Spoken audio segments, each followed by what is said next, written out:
नमस्कार दोस्तों, मैं हूं आपका दोस्त नरसिंह कटियार एडवोकेट। आज हम बात करेंगे ऑनरेबल सुप्रीम कोर्ट की विधि व्यवस्था एस के गुलाम बनाम नंदूलाल 2025 वन जेसीएलआर फरवरी 2025 में निर्णित हुई है, प्रकाशित हुई है, जिसमें बताया है कि कोई भी हिस्सेदार जिसका संपत्ति में हिस्सा है बिना विभाजन कराए संपत्ति को बेच नहीं कर सकता, ट्रांसफर नहीं कर सकता। इसमें दो भाई थे, शालिग्राम और उसका भाई सीताराम। तो सीताराम ने शालिग्राम के पक्ष में मौखिक रूप से एक तरह से दान की थी, जिसे उसके लड़के नंदूलाल ने चैलेंज किया और कहा कि हमें स्थायी निषेधाज्ञा इस पर दिया जाए, इस पर स्टे लगाया जाए, क्योंकि ऐसा कोई विभाजन नहीं हुआ है। तो उस पर नीचे लोअर कोर्ट ने मुकदमा खारिज कर दिया। प्रथम अपील हुई। प्रथम अपील में उसके पक्ष नीचे की डिग्री को पलट दिया गया था, उसे द्वितीय अपील में हाई कोर्ट ने पुष्ट किया। तो ये संपत्ति थी, ये किराएदार को बेच दी गई थी। तो जो किराएदार था एस के गुलाम, वो सुप्रीम कोर्ट गया। उन्होंने कहा कि हमने जो संपत्ति खरीदी है वो सही खरीदी है।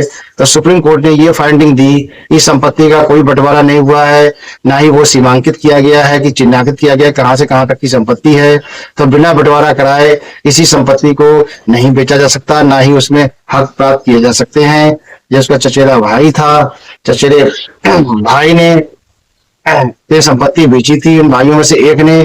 तो इस तरह की विधि व्यवस्था दी गई थी। 1959 में संपत्ति थी जो संयुक्त रूप से खरीदी थी। जो उसके चाचा भाई पिता थे, उनके बीच बंटवारा नहीं हुआ, बच्चों के बीच विवाद पैदा हुआ। तो ये फाइंडिंग सुप्रीम कोर्ट की आई है, जो कि बहुत इंपॉर्टेंट है, जो आगे मुकदमों में हमेशा काम आती है। नए नए संपत्ति के संबंध में नए नए बिंदु उठते रहते हैं। तो ये विधि व्यवस्था एक नजीर साबित होगी कि बिना बंटवारा कराए किसी संपत्ति को नहीं बेचा जाएगा। तो दोस्तों, आपने जाना कि जो संपत्ति बिना बंटवारा कराए बेच दी जाती हैं उनकी क्या स्थिति है, और जो बंटवारा करा के बेची जाती हैं तो उनकी क्या स्थिति है।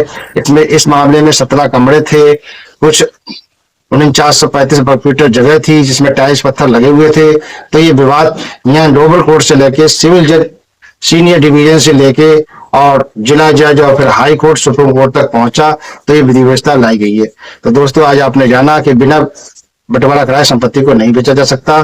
तो इसमें कोर्ट ने स्टे लगाया और संपत्ति को क्या कहते हैं, उसे उस तरह बेचने से इनकार कर दिया। तो दोस्तों, जय हिंद, जय भारत।